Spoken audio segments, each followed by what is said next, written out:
자, 본문 들어가 볼게요. 마가복음은 고난 가운데 있는 자들에게 그들의 생각을 바꿔서 좌절과 배도가 아니라 기쁨과 소망으로 그들을 바꿔주기 위한 세계관의 책이고요. 그래서 예수는 우리에게 기쁨의 소식이다. 예수 자체가 우리에게 소망이다라는 것들을 보여주는 메시지입니다. 자, 첫 번째 섹션이요. 1장부터 4장 34절까지는 예수님의 권세 있는 가르침을 보여주고 있습니다. 이 가르침은 새 시대가 왔다는 거예요. 새로운 하나님 나라가 왔다는 거죠. 그런 새로운 하나님 나라가 왔을 때 옛 언약에 기반한 그것들과 충돌을 이루지만 하나님의 나라의 특징과 그리고 하나님 나라의 백성, 새로운 백성은 어떠한 가치의 삶들인가를 보여줍니다. 그래서 이 본문을 통해서는 하나님 나라의 특징, 예수님이 가져오는 하나님 나라의 특징과 그 하나님 나라의 합당한 백성은 어떤 사람들인가라는 것들을 여러분들이 잘 이제 발견하신다면 좋을 것 같고요. 그리고 지금 우리도 한국 기독교 100년이 되면서 수많은 이제 전통과 선하게 하나님의 말씀대로 살려고 하는 우리의 이제 규범들이 있는데 그것들이 하나님 나라와 충돌하고 있지는 않은가를 점검해야 합니다. 유대주의가 그렇게 장로의 전통들을 세워가면서 하나님의 말씀에 순종하려고 했는데 그것이 어느 순간 바뀌어버리는 거죠. 마태복음으로 얘기하면 금식을 해도 보이려고 음식하고 구제를 해도 자기 자랑질을 하려고 구제를 하고 기도를 해도 내가 얼마나 경건한지를 드러내려고 하는 그런 경건의 모습처럼 말이죠. 그래서 유대주의자들이 진짜 하나님이 가져오는 진짜 하나님 나라의 모습을 거절하면서 그들이 하나님으로부터 충돌하는 모습을 보면서 우리를 좀 반성할 수 있는 그런 메시지를 좀 찾아본다면 이 본문에서 우리가 많은 것들을 얻을 수 있을 것 같습니다. 자, 1장 1절이죠. 하나님의 아들 예수 그리스도의 복음의 시작이라. 사복음서 중에 유일하게 복음이라는 단어로 시작하고 있는데요. 그 이유는 지금 원독자들에게 진짜 기쁨이 필요한 상황, 고난의 상황이기 때문에 그렇습니다. 여기서 복음이라는 단어가 헬라어 유앙겔리온이라는 단어가 있는데요. 이 유앙겔리온은 용례 중에 황제 숭배와 관련되어 있는 아주 중요한 의미로 사용됐던 단어입니다. 자, 황제가 태어났다. 또 황제가 황제로 즉위했다. 또 어디에 기근이 생겼을 때 황제가 곡간을 풀어서 그들에게 곡식을 보내겠다라는 포고령.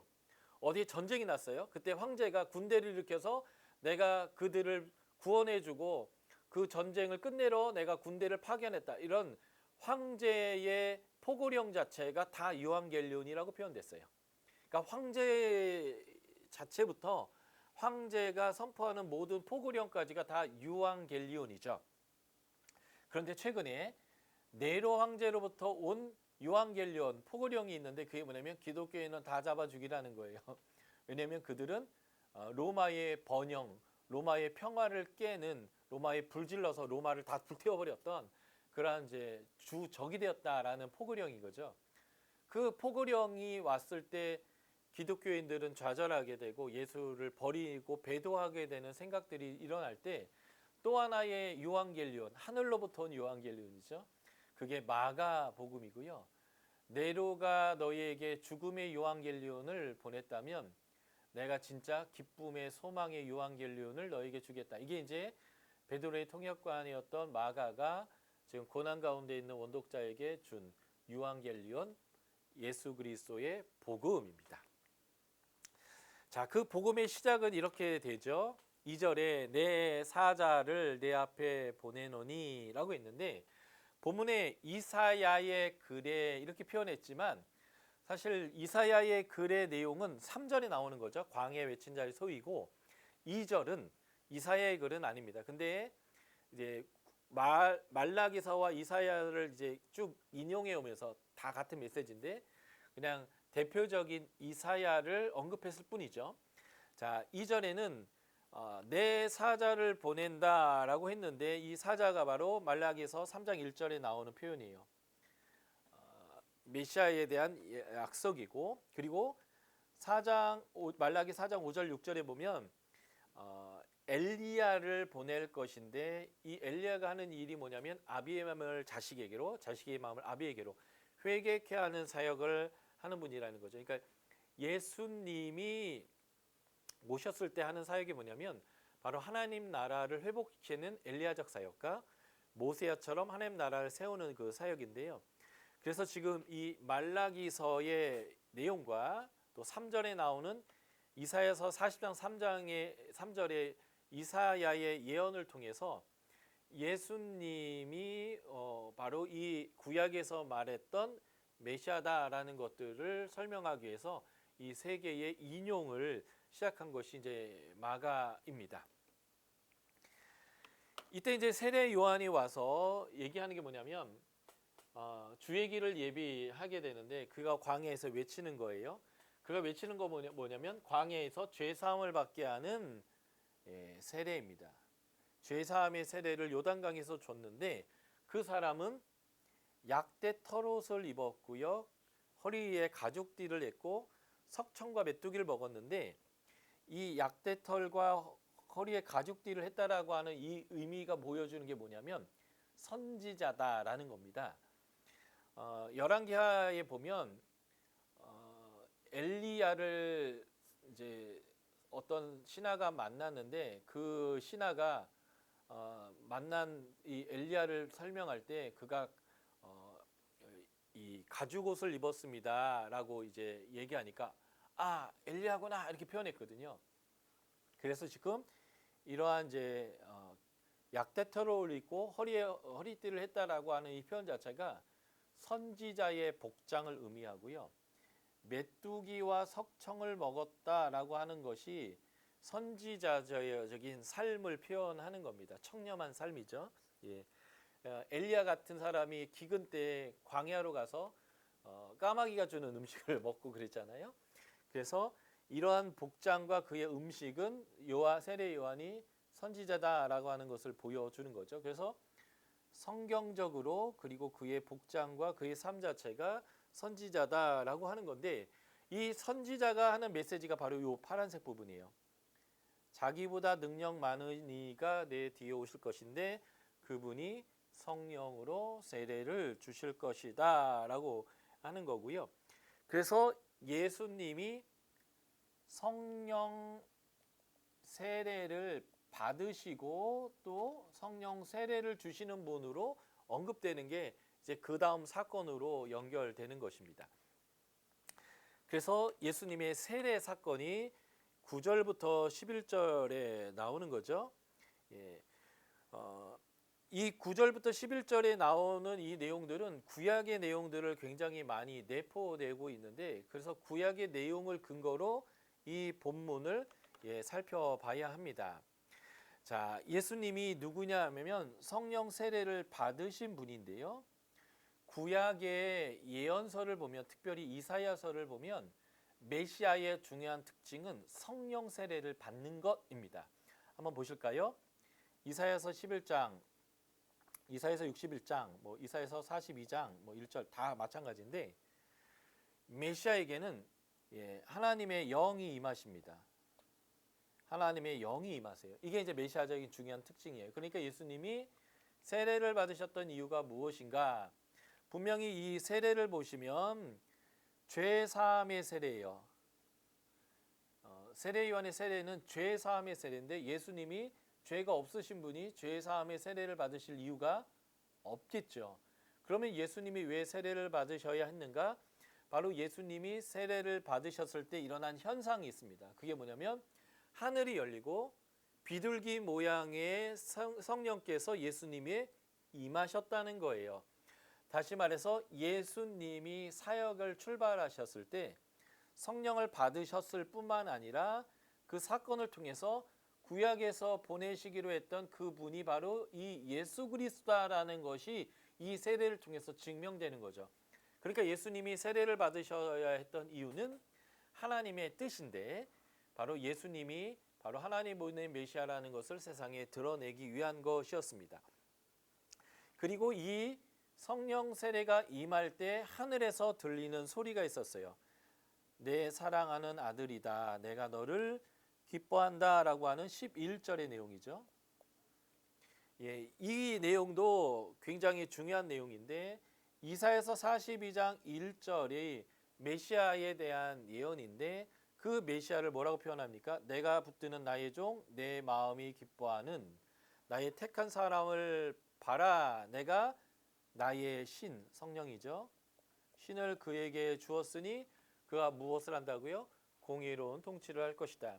아까 성령 세례가 임한 이사야서에도 보면 11장 1절부터 5절까지가 이 예수님에 대한 얘기인데 성령이 임하시면 무엇을 하냐면 이분이 공의로운 통치를 할 것이다 라고 되어 있는 게 바로 이 11장 1에서 5절의 내용이거든요. 그리고 이 공의로운 통치의 결과가 6절부터 9절, 11장 6절에서 9절에 나오는데 이게 바로 에덴 동산이 이루어질 것이다. 육식동물과 초식동물이 해하지 않고 상하지 않는 하나님을 모두가 알게 되는 그런 세상이 올 것이다 라고 하는 건데요. 그래서 바로 이 성령이 임한 사건 그리고 하늘에서 예수님의 정체성에 대해서 말하는 이 사건은 바로 예수님이 바로 하나님이 보내신 그분이다라는 것을 명확하게 보여주는 구약적인 어떤 성취인 거죠. 그러니까 지금 2절부터 11절까지 내용이 뭐예요?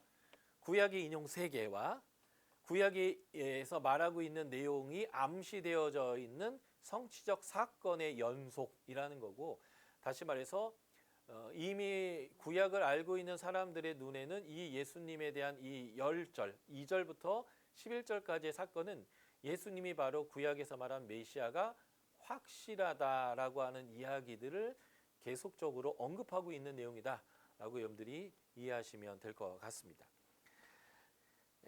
그래서 예수님이 이후에 광야에서 시험을 받게 되는데, 예수님이 광야에서 시험 받는 이 사건은 마태, 마가, 누가 모두에 다 언급되어져 있는 사건이죠. 그리고 마태복음과 누가복음에는 3개의 시험의 내용이 다 언급되어져 있는데 마가복음은 그게 없다는 거예요. 시험의 내용 자체가 없습니다. 본문이 이렇게 얘기하죠. 성령이 예수님을 광야로 몰아냈고 그 광야에서 시험 받는 기간이 40일이다 이렇게 되어 있는데요. 시험의 주체는 사탄이 아니라 하나님, 성령님이시고요. 사탄은 하나님의 계획 안에서 이 일을 이루는 데 사용된 도구일 뿐이다 라는 것들을 일단 우리가 볼 수 있고요. 시험의 내용 자체가 없으면서 바로 어떻게 끝나냐면 들짐승과 함께 있었고 천사들이 수종들었다 이렇게 표현되어집니다. 여기서 천사가 수종들었다라고 할 때 수종이라는 것은 헬라어 디아코니아예요. 봉사했다.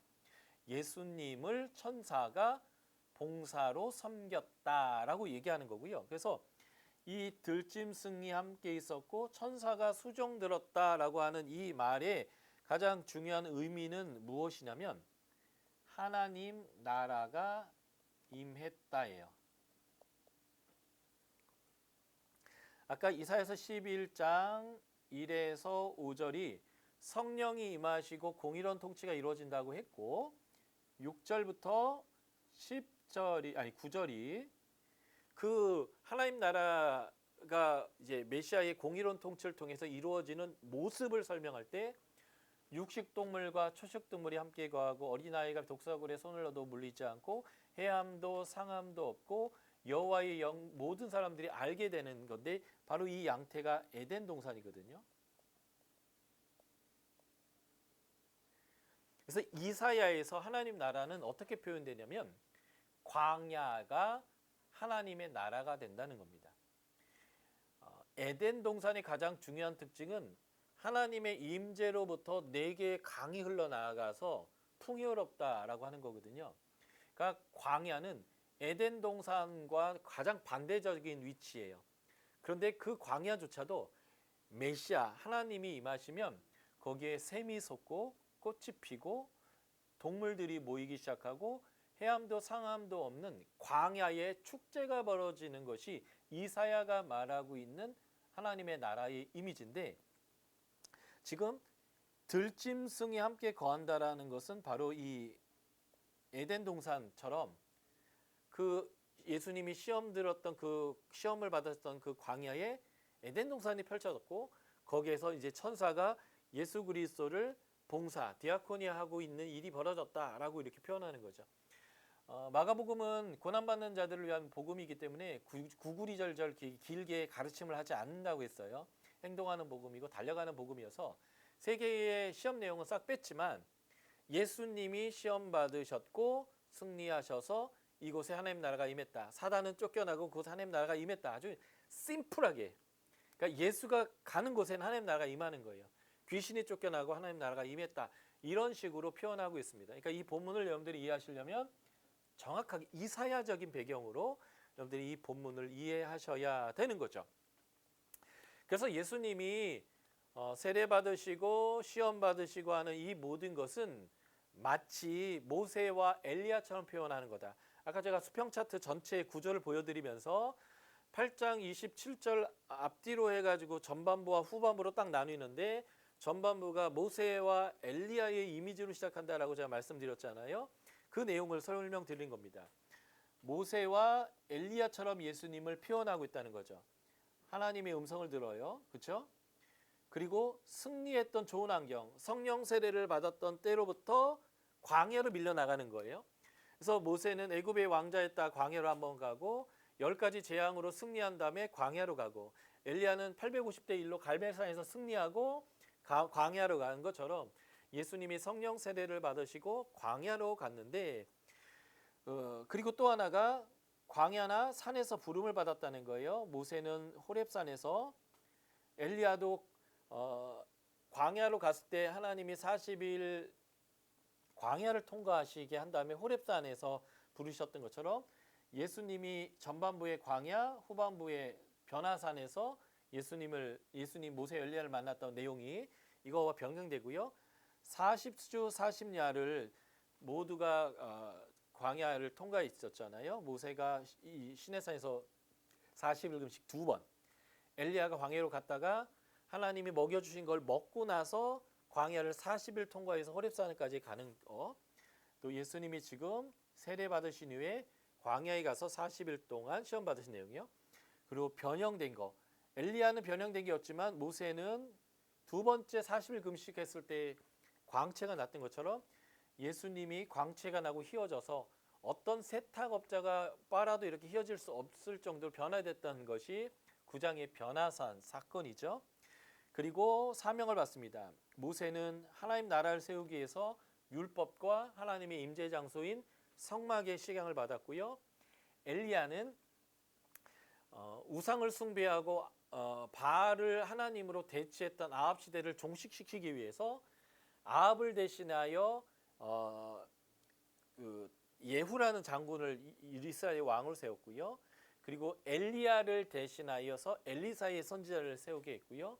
그리고 인생 채찍으로 불순종하고 있는 유다를 책망하기 위해서 베나닷이라는 아람 왕을 하사엘로 바꾸는 세 개의 사명을 받았습니다. 이것처럼 예수님도 내가 너를 사랑한다 라고 하면서 예수님의 정체성을 명확하게 보여주는 이 사건이 병행되고 있죠.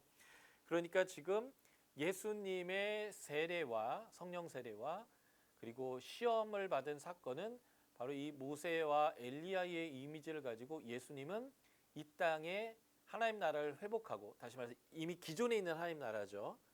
하나님 나라를 회복하고 전 세계 이방인들 가운데 하나님의 나라를 주기 위해서 오신 분이다라고 하는 이러한 그 메시지를 보여주고 있는 것이 이 예수님의 시험과 세례 사건이에요.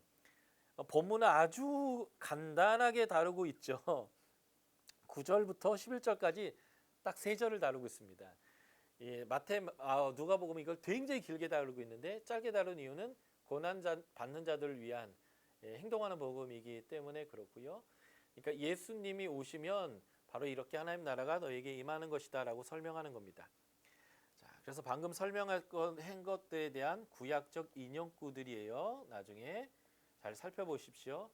예수님의 정체성, 광야에서 짐승이 임하는 사건은 에덴 동산 하나님 나라가 임하는 사건이라는 거의 모티브, 그리고 모세와 같은 선지자, 신명기 18장 18절에서 모세에게 내가 너와 같은 모세와 같은 선지자를 보낼 것인데 너희는 그의 말을 들어야 한다라고 얘기했고요. 그래서 예수님 메시아는 모세와 같은 선지자인데 사도행전 3장 베드로가 이제 두 번째 설교를 할 때에 이 신명기 18장 18절에서 말했던 모세와 같은 선지자를 보낸다고 했는데 그게 누군지 아냐? 그분이 바로 예수 그리스도라고 명확하게 이제 해석되어졌는데 이 부분을 표현하고 있는 게 지금 이 마가복음의 이 사건들이다라고 여러분들이 이해하시면 되겠습니다. 그리고 예수님의 첫 번째 설교가 등장하는 게 14절부터 15절인데요. 내용이 아주 명확하죠. 때가 찼다. 카이로스라는 단어를 썼어요. 하나님의 어떤 특별한 역사일 때 때가 찼고 하나님 나라가 가까이 왔다. 그러니까 어떻게 해야 돼요? 첫 번째 회개하라. 두 번째 복음을 믿어라 라는 거고요.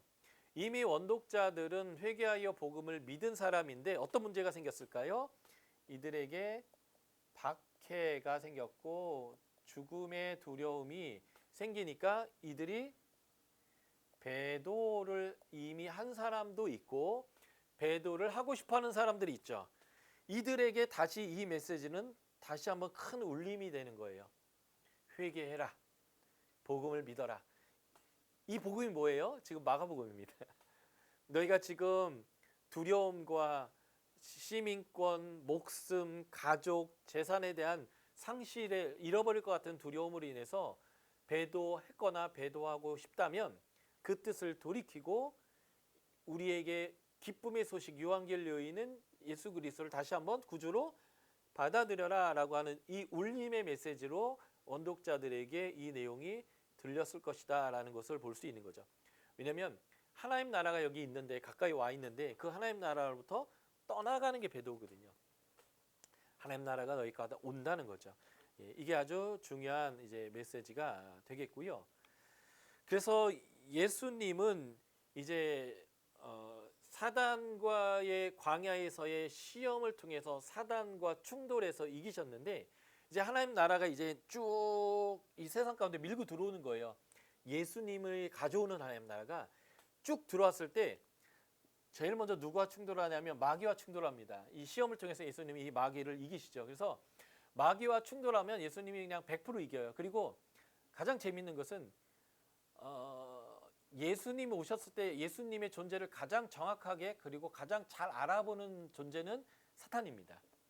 내가 당신 누구인 줄 압니다. 하나님의 거룩한 자입니다. 우리를 멸하러 오셨냐고 이런 식으로 명확히 얘기하고요. 예수님이 가져오는 하나님 나라는 계속 충돌하는데 일단 마귀와 충돌하는데 이거는 무조건 예수님이 이깁니다. 두 번째 로마 당국과 충돌하죠. 그 대표적인 얘기가 빌라도와 충돌하게 되고 예수님이 이 빌라도에 의해서 죽임당하신다는 거예요. 이 세 번째 네 번째가 중요한데 예수님은 기존의 하나님의 나라인 유대 지도자들과 충돌합니다.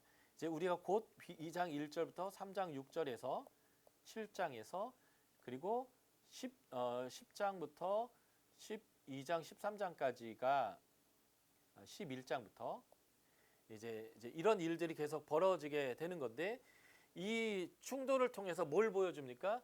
옛 시대는 끝났다. 새로운 하나님 나라를 수용해라 라고 하는 이 메시지가 되고요. 가장 충격적이고 놀라운 것은 이 제자들과의 충돌입니다. 4장 23절까지는 나를 따르라 하니 곧 버리고 쫓았던 제자들이 이제는 기득권자가 되기 시작하고 이 유대 지도자들처럼 말이에요. 믿지 못하고 아둔하고 깨닫지 못하고 두려워하고 그리고 심지어는 이제 8장 27절 신앙 고백 이후에는 갑질을 시전하기 시작합니다. 우리가 이제 사도다 하면서 갑질까지 시도하게 되는데 이게 이제 마가복음의 중요한 메시지일 거예요. 그래서 이러한 충돌들이 이제 마가복음이 계속 일어날 것이고요. 우리는 이 세 번째, 네 번째가 우리에게 중요한 적용점이 됩니다. 우리가 이미 유대 지도자가 되어 있지 않나? 예수님을 쫓고 목회를 하고 있고 예수 한 방향을 가고 있지만 동상이몽을 갖고 있는 것은 아닌가? 아니시겠지만 그러나 매번 순간순간 여러분들이 하나님의 일들을 감당할 때 체크해야 될 체크 목록 중에 하나가 바로 이거죠. 내가 주를 위하여 내 삶을 드리고 내 가정을 드리고 내 모든 것을 드렸는데 주님하고 반대 방향으로 가는 일은 없는가. 근데 마가복음에 봤더니 이 당시에 하나님 나라를 대표하는 유대 지도자들과 12 사도들이 예수님과 다른 가치, 다른 방향, 다른 것을 꿈꾸는 동상이몽을 꾸고 있더라라고 하는 것들을 이제 보여줍니다. 자, 이 얘기들을 한번 진행해 보도록 하겠습니다. 자, 1장 16절부터 3장 35절은 카이아즘 구조로 되어져 있어요. 카이아즘 구조라는 것은 원래 고대 근동의 글쓰기 방식이에요. 고대 문서들에 이런 글쓰기가 굉장히 많이 나옵니다. 반복을 하는데 A가 같은 주제, B가 같은 주제, 그리고 가운데 C가 나오는데 이게 메인 메시지가 됩니다. 물론 A, B도 중요한 메시지 단위가 되지만 가장 중심의 메시지가 되는 게 카이아즘이에요. 그래서 가운데가 가장 중심의 메시지가 되거나 가운데를 기점으로 탁 반전이 되는, 예를 들면 A, B가 부정적이었다면 B, C가 그 문제를 해결하는 어떤 그런 중요한 전환점이 되는 게 C가 되기도 합니다. 어쨌든 이게 이제 일종의 카이아즘 구조라고 볼 수 있는데 이 카이아즘 구조에서 제일 중요한 게 이 부분이에요. 이게 바로 옛 시스템이 예수님이 가져오는 하나님 나라와 강력하게 충돌하는 내용이다라고 보시면 되겠습니다. 자, 먼저 이 A 부분부터 살펴볼게요. 이제 예수님이 귀신을 축출하신 이후에 제자들을 부르는 사건인데, 자 16절을 한번 봐주시면 갈릴리 해변으로 지나가시다가 시몬과 그의 형제 안드레가 바다에서 금을 던지는 걸 보시고 그들이 어부인데 예수님이 나를 따라오너라 내가 나를 사람의 나는 어부가 되게 하겠다라고 할 때 곧 부르시니 18절에 그 반응이 뭐예요? 곧 그물을 버리고 따르더라. 이게 이제 마가복음의 중요한 특징이에요. 지금 이 마가복음이 원독자에게 주어졌을 때 박해로 인하여 배도했거나 이미 배도하고 싶어하는 사람들에게 이 마가복음이 주어졌을 때 어떻게 반응하라고요? 곧 내가 붙들고 있었던 것을 버리고 떠나는 겁니다. 지금 박해가 일어났을 때 내가 예수를 주로 고백하면 일단은 목숨을 잃을 수 있고요. 또 목숨을 잃지 않더라도 가족들이 너 때문에 우리 가족이 로마로부터 배척당하잖아. 너 왜 그러는 거야? 너 우리 집에서 호적 팔 거야 라고 하면서 가족을 잃어버릴 수 있어요. 로마 시민권을 잃어버릴 수 있어요. 또는 재산을 잃어버릴 수 있습니다. 이 모든 것들을 붙잡으려니까 뭘 버려야 돼요? 예수를 버려야 되는 거예요. 그러니까 지금 이 제자들이 뭘 하고 있는 줄 아세요? 2번 연속 제자를 부르실 때 제자들의 반응이 뭐냐면 그물을 버리고, 또는 요한과 야고보는 아버지와 배를 버리고 즉시로 예수를 선택했다라고 하는 이 메시지는 바로 원독자들이 지금 그들이 예수를 버려야 되는 이유, 생명, 가족, 재산, 명예, 지선 뭐 이런 것들을 내가 붙들고 있기 때문인데 하나님 나라는 이것보다도 더 소중한 거잖아요. 그래서 곧 버리고 쫓았다. 긴 설명이 없어요. 그냥 이렇게 반응하라고 이야기를 짧게 쳐나가고 있는 것이 마가복음의 특징이다라는 거고요. 예수님이 이제 회당에 가서 사역을 하는데 이게 굉장히 중요한 거예요. 예수님 말씀할 때마다 이런 반응이 나옵니다. 교훈에 놀랐다. 권세 있는 자 같다. 또 귀신을 축출했더니 놀랐다. 권세 있는 새 교훈이다. 해서 이 권세라는 단어가 반복됩니다. 근데 이게 무엇과 달라요?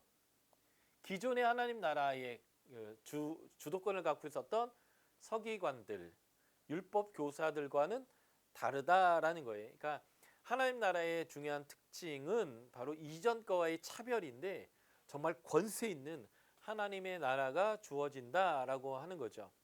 그리고 시몬의 장모를 치유합니다. 이야기도 아주 간단해요. 예수님이 자꾸 일으키니까 그가 일어나서 예수님에게 수종들었다 하는데, 이게 예수님이 시험을 이기시고 천사가 예수님을 수종했다는 단어와 똑같은 디아코니아라는 단어를 써요. 그러니까 지금 천사가 예수를 수종하듯이 예수님에 의해서 질병이 떠나간 이 시몬의 장모는 예수님을 섬기는 디아코니아 수종자가 됐다라고 하는 것은 하나님 나라에 지금 들어왔다. 귀신이 쫓겨가거나 병이 쫓겨가고 예수님을 섬기는 사람으로의 전환을 보여주는 아주 중요한 사건인 거죠. 이게 이제 하나님 나라의 백성이 되어지는 과정입니다. 자, 1장 32절 34절을 보면 아주 재미있는 얘기가 등장하는데요. 예수님이 병자들을 치유하시는 내용들이 이제 일어나는 거죠.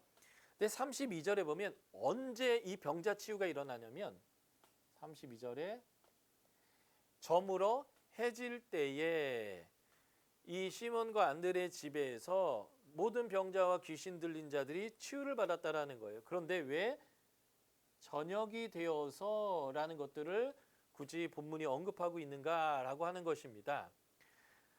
어떤 분들은 유대 지역은 낮이 너무 뜨겁고 그래서 병자들이나 귀신 들린 사람이 낮에 이동을 하는 것이 어려우니까 해가 떨어질 때까지를 기다렸다가 온 것이다. 이렇게 이제 하시는 분들이 있는데 그렇지 않습니다. 앞 본문으로 넘어가 보면 21절, 1장 21절에 보면 이때가 언제냐? 말하면 안식일이에요. 안식일 지나서 저녁에 해가 떨어진 겁니다. 다시 말해서 안식일이 끝나고 이런 뜻입니다. 이게 무슨 말이냐면요. 좀 이따가 이제 마태복음 2장 1절부터 3장 6절까지 5개 이야기 중에 마지막 4번째, 5번째가 안식일 논쟁이에요. 안식일에는 일하지 말라고 하는 것인데 안식일에 일하지 말라는 바운더리 안에 뭐가 포함되어져 있냐면 여행이 포함되어져 있습니다. 안식일에 병 고치는 것도 안 돼요. 안식일에 추수도 안 됩니다. 이제 안식일 날 이 사람들은 예수님을 만나서 병으로부터 귀신으로부터 자유케 되어야 하는데 그게 진정한 안식일의 의미인데 안식일 법에 의해서 막혀가지고 예수님에게 나아갈 수가 없었던 거예요. 그래서 안식일법 때문에 안식을 누리지 못하다가 안식일이 끝나서 예수님에게 와서 비로소 안식을 누렸다 이런 얘기가 되는 겁니다. 이게 기존 세대의 문제였던 거예요. 안식일을 거룩히 지키라고 했던 그 해석들은 정말 안식일을 거룩히 지키라고 하는 일들을 위하여 잘 만든 법이었을지는 모르지만 진정한 안식을 누리게 하는 법이 아니라 얽매이게 하는 법이 되어버렸다는 거예요. 그러니까 교회에서의 전통과 만들어진 법은 좋은 거지만 맹목적으로 지키시면 안 돼요. 우리의 법은 하나님을 더 알게 하고 하나님 안에서 더 안식을 누리게 하기 위한 법인데 때로는 그 법을 맹목적으로 지키려고 한다면 이거는 법이 갖고 있는 본래 취지를 완전히 이제 어기게 되는 일이 벌어지는 것이라는 거죠. 그래서 안식일 날 여행을 하면 안 되기 때문에 못 온 거예요. 낮에 해가 뜨거운 것보다 귀신 들려 있는 게 더 힘든 거고요. 낮에 해가 뜨거울 때 여행하는 것보다요. 지금 병 들려서 죽겠는 게 더 힘든 거예요. 그래서 낮이 뜨거워서 못 온 게 아니고요. 종교법 때문에 못 오다가 그 종교법에 의해서 안식일이 끝나자 우르르르르 주님에게 와가지고 안식일에는 안식을 누리지 못하다가 안식일 끝나고 안식을 누리는 이런 일이 벌어졌다라는 것을 보여주는 아주 안타까운 이야기가 바로 이러한 사건이다라는 것을 보시면 되겠습니다. 이 치유를 끝나시고 35절 이후 보면 예수님이 한적한 곳에 가셔서 기도하시는데요. 이 에레모스라는 헬라어에 대한 번역인데 이 에레모스가요 한적한 곳이라고도 표현되지만 직역하면 광야예요. 광야. 그래서 이 광야가 어떤 곳이냐 봤더니 세례 요한이 사역했던 자리예요. 선지자의 자리이고요. 하나님의 말씀을 듣기 위해서 사람들이 도심에서 광야로 밀려 나왔던 말씀을 듣던 자리고요. 1장 12절 봤더니 예수님이 시험을 받으시고 그곳에 하나님의 나라를 이루는 장소가 또 광야입니다. 그리고 오늘의 본문에 1장 35절 봤더니 사역하셔서 자신의 모든 에너지를 쏟아냈던 주님이 자신을 회복하기 위해서 하나님과 친밀함을 누리는 자리, 하나님으로부터 공급받는 기도의 자리가 광야라는 것을 알 수 있고요. 45절도 보시면 45절에 한적한 곳에 예수님이 계시니까 사람들이 말씀을 들어 나오는 곳이에요. 마치 선지자 요한에게 했던 것처럼 사람들이 말씀을 들어 나오는 곳이고요. 6장에 보면 예수님이 오병이어의 기적을 이제 하는 자리인데 제자들이 전도 여행을 갔다 왔어요. 그러니까 예수님이 야 이제 쉬자 해서 광야로 나아갑니다. 그러니까 광야는 쉼을 위한 자리예요. 그런데 그 쉬기 위하여 나간 광야에 또 사람들이 말씀을 들으려고 우르르르 쏟아져 나옵니다. 그때 예수님이 영의 양식인 말씀과 육의 양식인 오병이의 떡을 주시는데 이것 나중에 제가 설명드리겠지만 여기 또한 이사야적으로 보면 광야에 하나님의 나라가 임하고 예수님을 이 사람들이 메시아로 인정하고 하는 그런 자리. 그래서 하나님의 나라가 임하는 자리 이게 광야이죠. 그러니까 어떻게 보면 이 광야가 왜 중요하냐면 지금 원독자들이요. 네로의 박해를 받고 있는 원독자들이 영적인 광야에 있습니다. 정서적으로 광야에 있어요. 실제적으로 잡혀서 죽기 싫어서라도 광야에 도망가 있습니다. 그 광야가 이제는 나 끝났나 보다. 이제 다 이렇나 보다. 이제는 이 광야에서 어떻게 사나. 외로움의 자리가 아니라 어떻게 보면 하나님으로부터 공급받고 하나님과의 친밀함을 누리고 하나님의 임재를 경험하는 특별한 자리가 광야라는 곳이라는 거예요. 그러니까 우리는 이 광야에 대한 생각을 바꿔야 되는 거죠. 그리고 우리의 삶 안에 영적 정서적 광야가 온다고 한다면 생각해야 되는 거예요. 이제 우리가 주님을 경험하고 주님부터 말씀을 받고 주님이 공급하는 만나와 떡을 먹고 내가 주님으로부터 회복되는 장소가 여긴가 보다. 그러니까 하나님이 나를 버려서 이 외로운 광야의 자리 밀어낸 게 아니라 하나님이 나를 독수리 날개를 붙여주시기 위해서 광야에 보내셨나 보다라고 우리가 이 생각을 바꿔야 되는 거죠. 이게 마가복음의 아주 중요한 메시지 중에 하나입니다. 그리고 이후에 문둥병자 치유하는 사건이 나오는데요. 아주 재미있는 사건이에요. 문둥병자는 부정해서 사람과 접촉하면 안 되는 사람입니다. 그래서 이 레위기 13장에 나오처럼 사람들로부터 분리됐을 뿐만 아니라 사람들이 문둥병자가 있는 줄 모르고 그쪽으로 오면 윗입술을 가르고 부정하다 나한테 오지 말라고 얘기하는 사람이에요. 그런데 이 사람이 오히려 예수님에게로 옵니다. 법을 어긴 거죠.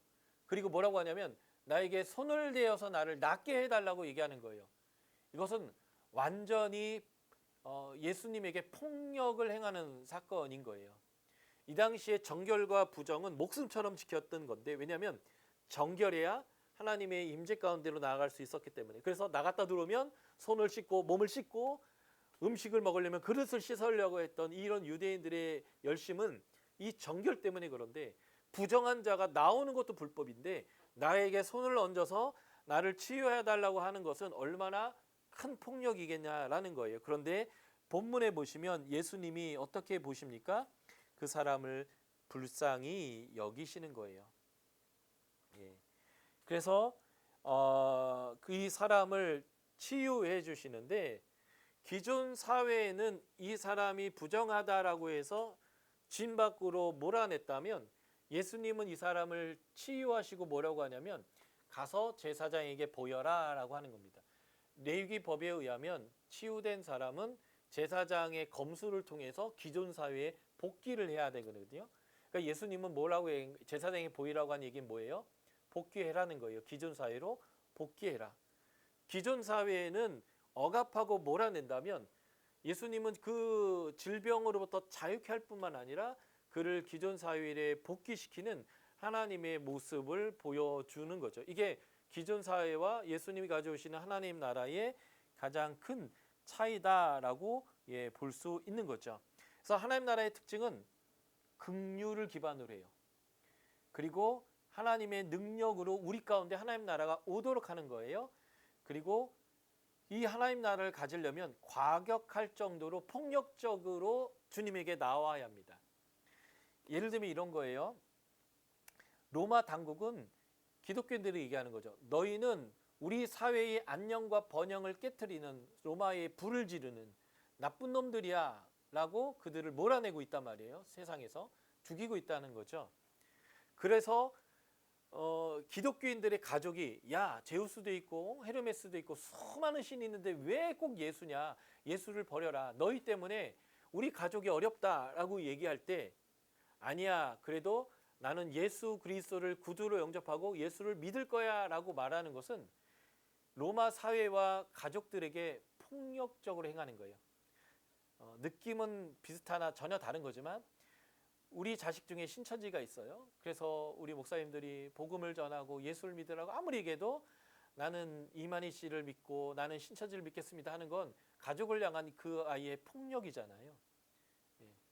차이가 있다면 우리는 참신 하나님을 믿으려고 하는 폭력이고 그들은 정말 가짜를 믿는 폭력인데 어쨌든 이 마가복음에서의 믿음을 어떻게 표명하냐면 앞으로 계속 설명드릴 건데요.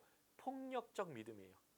기존 사람들이 이해 못하겠다. 왜 그러느냐라고 함에도 불구하고 사람들의 상식에 반응하는 게 아니라 오직 진리에 반응해서 예수 그리스도를 복음으로 받아들이고 끝까지 예수님을 차지하려고 하는 그런 믿음, 이런 것들을 폭력적 믿음이라고 표현하는 겁니다.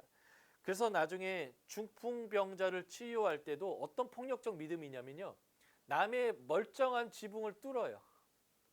아마 그 지붕을 뚫었을 때 예수님 머리 위로 먼지가 어마무시하게 쏟아졌을 겁니다. 제가 예수님이었으면 어떤 새끼들이 내 머리에 이랬을 것 같기도 해요. 그런데 예수님은 그것을 뭐라고 보셨을까요? 그들의 믿음을 보시고 이렇게 얘기했습니다. 혈루증 여인이요. 12년 동안 피를 흘렸던 부정한 여인입니다. 이 부정한 여인은 다른 사람을 만지면 안 돼요. 그 여인이 접촉한 것을 다른 사람이 접촉해도 부정합니다. 근데 이 여인이 예수님이 나를 치유할 수 있다는 믿음으로 왔는데 문제는 주변에 사람이 너무 많아서 예수님에게 갈 수가 없는 거예요. 가려면 주변 사람을 다 만져가지고 다 부정하게 만들어서라도 예수님에게 가야만 했고요. 실제적으로 그렇게 해가지고 또 어떤 행동을 했냐면 예수님의 옷을 잡아버렸습니다. 예수님을 부정하게 만들어버린 거죠. 그러니까 이 여인은 돌로에 맞아 죽어야 될 만한 죄를 진 사람이었어요. 그런데 예수님이 그 믿음을 보시고 그를 깨끗게 하셨습니다. 그러니까 마가복음의 믿음은 뚫고 들어오는 믿음이에요. 폭력적인 믿음입니다. 아무리 내 앞에 예수님에게 나아갈 수 없도록 하는 장벽이 있을지라도 뚫고 들어가는 믿음을 보여주는 거죠. 왜 그럴까요? 원독자의 상황이 바로 그러한 상황에 놓여 있기 때문에 그래요. 그래서 마가복음은 굉장히 강력하게 믿음을 가져야 된다는 것을 보여주는 내용입니다. 그래서 이러한 뚫고 들어가는 믿음을 가지고 하나님께 나오면 메시아가 보여주는 사역의 중요한 특징이 뭐냐면 자유케 하는 거예요. 지금 봤던 문둥병으로부터 자유, 2장에서 볼 그런 이제 중풍병으로부터 자유, 그리고 혈루증 여인이 그 12년 동안 혈류를 흘려보내고 모든 재산을 다 허비했지만 치유받지 못했던 그 질병, 특별히 부정하게 대해서 그 하나님에게 나아갈 수 없었던 사람이 하나님께 나아갈 수 있도록 하는 자유케 되는 이런 이죠. 이게 바로 이사야서 61장 1에서 말하는 희년을 공포하는 거예요.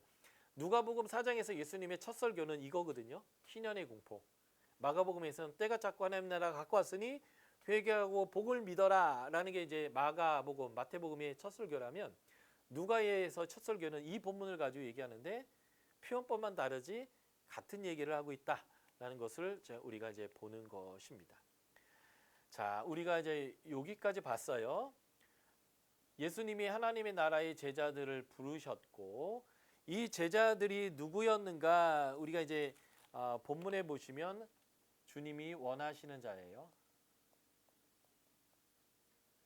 그래서 부르시니 곧 쫓았거나 병자를 고쳐주니 수종들거나 주님에게로 와서 나를 고쳐주십시오 할 때 당신이 원하면 나를 깨끗하게 할 수 있습니다. 이게 중풍병자의 멘트인데 내가 원한다라고 하면서 그를 긍휼히 여겨주시는 이제 하나님 나라의 제자들이 되는 거고 하나님의 긍휼에 의해서 이 하나님의 나라의 부름이 있는 건데 문제는 기존 사회에는 주님과 강력한 충돌이 이루어지더라라는 겁니다.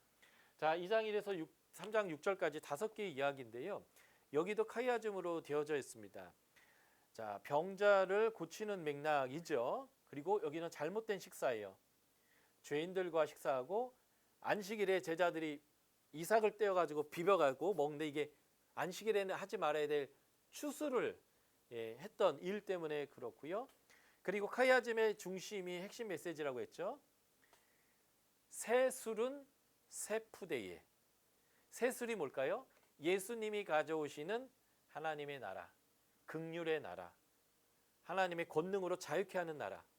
그런데 옛 푸대에다가 새 술을 넣으면 새 술이 발효하다가 옛 푸대가 그냥 빵 터져버린단 말이에요. 옛 푸대가 바로 기존 시스템이에요. 그러니까 옛 시대 사람들은 자꾸 사람들을 억압하고 기존 사회에서 몰아내고 뭔가 주님의 일들을 볼 때마다 어찌하여라고 하며 반대하고, 그래서 요 5번째 마지막 이야기의 결말이 뭘까요? 예수님 죽이자. 3장 6절 바리새인들이 나가서 곧 헤롯 땅과 함께 어떻게 하여 예수를 죽일까 논의하더라. 여기서 재밌는 게 바리새인과 헤롯 땅은 거의 왼수지간이잖아요. 헤롯 땅은 로마의 권세를 가지고 지금 이 유대를 통치하는 정치 세력이고, 바리새파는 말씀대로만 살려고 하는 거여서 늘 사사건건 바리새파는 헤롯 땅들을 비판했던 그러한 천천지 원수와 같은 여당과 야당의 충돌인데, 갑자기 이들이 하나의 일치된 의견을 보이기 시작했다. 그게 뭐예요? 예수님 죽이자라는 거 하는 건데, 바로 이러한 옛 부대의 모습들을 보여주는 것이 바로 이 2장 1절부터 3장 6절의 사건입니다. 자, 첫 번째 사건이죠. 중풍병자가 지붕을 뚫고 내려왔을 때 예수님이 치유하시는 사건과 3장 6절 손이 이렇게 말라 있는 사람을 예수님이 치유하는 이 두 개의 치유의 사건에 보면 유대인의 입장에서의 폭력적인 행위가 있어요. 첫 번째는 집을 뚫었다라는 거죠. 이게 이제 저거는 절에서 저게 믿음이냐 볼 수 있는 거고, 또 하나가 예수님이 행했던 폭력적 행사인데, 예수님이 너 나았다 그 상 들고 가라 이렇게 얘기하는 게 좋은데, 네 죄 사함을 받았느니라 라고 얘기했던 게 유대인 입장에서는 폭력적인 행사예요. 왜냐하면 신성모독이다 라고 얘기한 건데, 죄를 용서할 수 있는 것은 오직 하나님밖에 없다라는 것이 유대인들의 믿음이었는데, 예수님이 내가 하나님이다라고 얘기한 거 아니에요. 그러니까 유대인 입장에서는 저거 안 되겠다라고 생각하는 사건이라는 거죠. 그리고 이 3장 1에서 6절에서 유대인들에게 폭력적인 행동이 뭐냐면, 안식일에 하지 말아야 할 일들 중에 하나가 바로 병자를 치유하는 거였다라는 거예요. 근데 예수님은 일부러 하시는 거예요. 그래서 일부러 이렇게 치유를 하시는데, 이걸 통해서 뭘 알려주려고 하냐면, 예수님은 죄 사하는 권세가 있는 하나님이다라는 것을 천명하시는 거고요. 하나님의 나라는 그 죄로 인한 질병으로부터 자유케 돼서 구원 얻을 뿐만 아니라 치유도 얻게 하는, 회복, 자유케 하는 신현의 사역이다라는 것을 보여주기 위한 것입니다. 그래서 남의 집을 뚫고라도 내리는 것을 믿음으로, 폭력적 믿음으로 인정하셨다는 거고요. 이 3장에서는 안식일의 의미가 그냥 무조건 안 하는 게 아니라 쉼, 자유케 됨, 안식을 누리는 거다라고 하는, 그래서 안식은 선을 행하고 생명을 살리는 날인 것들을 보여주는 그런 의미다라는 것들을 예수님이 그들에게 보여주기 위한 거고요. 이걸 보여주기 위한다는 건 거꾸로 뒤집으면 그들은 온전한 안식일을 지키고 있지 못했다라는 것을 보여주는 거죠. 하나님 나라의 특징이 뭐예요? 바로 자유케 되는 거다라는 것입니다. 자, 두 번째 사건, 예수님이 세리와 죄인과 식사하는 사건. 이게 폭력적인 거죠. 이게 왜 폭력적이냐? 시편 1편에 보면 의인은, 복 있는 사람은 하지 않는 게 3가지 있어요. 의인은 악인들의 꾀를 따르지 않고 죄인들의 길에 서지 않고 오만한 자들의 자리에 앉지 않습니다. 그래서 분리되고 싶은 거죠. 그래서 예수님이 죄인과 세리와 식사하는 것을 보면 이상한 거예요. 그분의 가르침과 그분의 능력을 보면 의인 같고, 이분이 죄인과 세리와 어울리는 거 보면 아닌 것 같고, 이런 상황이 되는 거죠. 그래서 어찌하여라고 또 얘기하는 거예요. 자, 2장 23절에서 28절을 보면 제자들이 안식일 날 이 이삭들을 뜯어갖고 이게 비벼서 먹어버렸다면 추수행위를 한 거죠. 그것 때문에 책망받은 것, 이게 이제 폭력적인 행위라면 이런 걸 통해서 예수님이 알려주시려고 하는 것은 무엇인가? 하나님의 나라는 바로 죄인들, 세리와 같은 사람들을 위해서 있다는 거죠. 의원이 병자를 위하여 있는 것처럼 하나님의 나라는 죄인들을 위하여 있는 거라는 거예요. 그러니까 의인들이 죄인들과 함께하지 않는 이유는 separate, 분리되려고 하는 게 아닙니다. 바리새파라는 것 자체가 분리된다는 뜻이거든요. 분리주의자.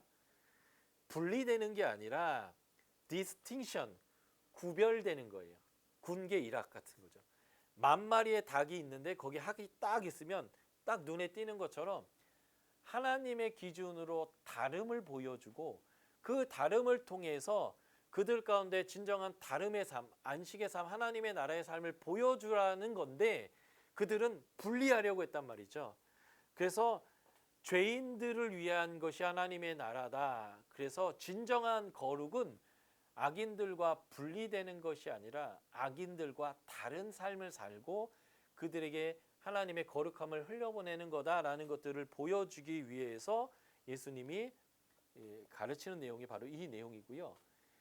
2장 23절에서 28절은 예수님이 제자들이 잘못했으니까 야 니들 그러지 마라 이렇게 얘기하는 게 아니라 오히려 그 폭력적인 사건을 가르침의 상황으로 바꿔버렸는데 어떻게 했냐면 옛날에 다윗이 사울에게 창 던져짐을 당하고 그래서 도망다닐 때 노베에 있는 제사장에게 가서 진설병 하나님께 바쳤다 나온 떡 먹은 거 기억하지 않냐 라고 하면서 오히려 사람이 굶먹고 목숨을 잃는 것보다 먹어서 생명을 얻는 게 원래적인 거야 라고 하면서 오히려 두둔했다는 겁니다.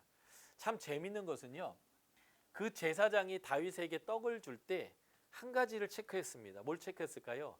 너 여자를 가까이 했니 안 했니? 라는 거예요. 다시 말해서 사람이 부정케 되는 것 중에 하나가 뭐 피를 흘린다거나 부정한 것을 만졌다는 거와 또 하나가 뭐냐면 성관계거든요. 예, 그래서 여인을 가까이 했을 때 이럴 때 어떻게 합니까? 씻고 옷을 빨면서 정결케 되었잖아요. 그러니까 제사장이 뭘 물은 거냐면 사람 살리는 게 더 중요하기 때문에 떡이 있어서 먹이면 좋겠는데 있는 것이 진설병 물려온 것밖에 없고 그것은 제사장만 먹어야 되겠지만 생명 살리는 게 중요하니까 내가 이걸 주고 싶다. 단 부정하면 못 준다. 그러니까 제사장이 율법의 참 의미를 알았던 거예요. 율법은 생명 살리고 율법은 그가 하나님 안에서 행복하게 하는 것이 율법의 핵심이고 그것을 이루는 방법 중에 하나가 거룩한 떡을 하나님께 진설하고 그 거룩한 떡을 사람들이 먹지 않고 제사장이 먹게 하는 것이지 그냥 이거를 맹목적으로 지키는 게 아니라는 것을 이 제사장이 알았던 거죠. 그러니까 다윗에게 체크한 게 있어요. 네가 정하냐 부정하냐. 내가 왕의 명령을 따라 나왔기 때문에 내가 당연히 정하지 부정하겠냐. 그러니까 이 떡을 줬다는 거죠. 그러므로 진정한 율법은 그 문자를 지키는 게 중요한 게 아니라 하나님의 안식을 누리고 생명을 누리는 게 율법의 제일 기본 정신이다라는 것을 가르치는 거죠.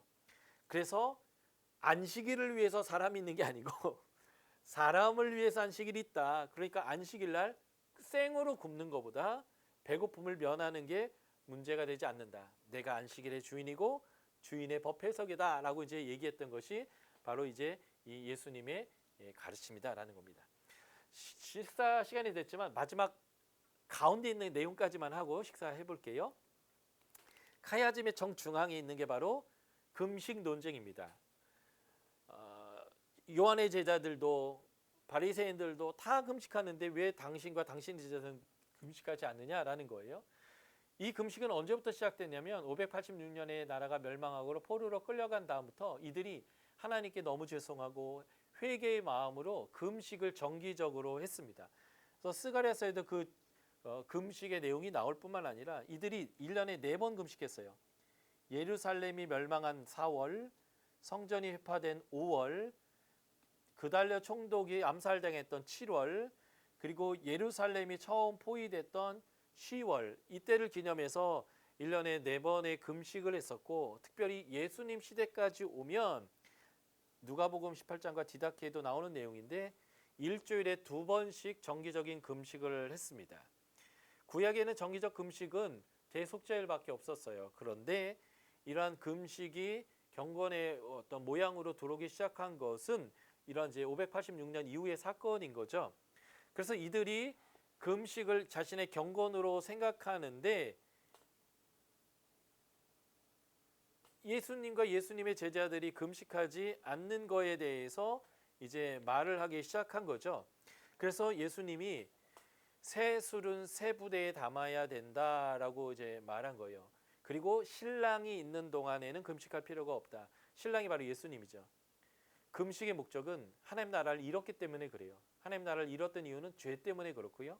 그래서 하나님 나라를 잃어버린 것에 대한 황망함과 하나님 앞에 죄를 지어서 하나님의 얼굴에 똥칠한 그들의 잘못된 모습과 이런 것들을 돌이키려고 회개한 건데 지금은 하나님 나라가 왔잖아요.